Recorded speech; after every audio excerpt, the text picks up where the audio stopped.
Hiba Ismaaciil Diriye waa baaralays, waa curyaan, waxay ka soo jeedaa qoys faqiira. Dhakhaatiirtu waxay u sheegeen inay rajo leeyihiin lugaheedu, isla markaana dalka dibaddiisa wax lagaga qaban karo. Walaal Ilaahay uma waayo inuu xanuunka ka qaado, innaga ayaa laynagu eegayaa.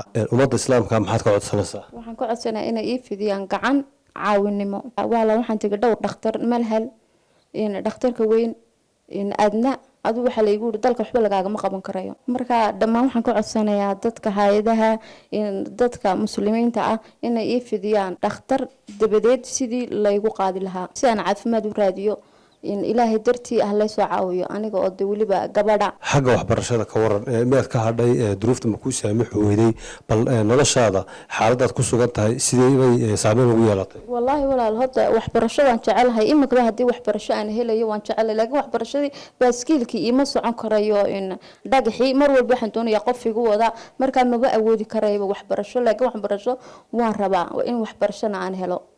marka waxaad leedahay bulshadii tirada kuma darsan dadka naafada iyagunbaa dee isku gaarayaan. hadda imika xitaa meel dhakhtar ma geli karaysid meel waxbarasho ma geli karaysid meelba ma geli karaysidba. marka hadda waxaan leeyahay walaalo hoos ha loo eego dowladda Muuse Biixi aad baan u salaamayaa waxaan leeyahay mudane madaxweyne waan ku salaamayaa ilaahay cimrigaaga ha dheereeyo waxaan ka codsanayaa in aad ii fidiso caawinimo sidii aan u heli lahaa dhakhtar iyo nolosheedaba mustaqbal wanaagsan sidii aan u heli lahaa. walaal wixii aad heli karaysaan ugu soo hagaajiya telefoonada iyo ciwaanada shaashadeedii ka muuqda.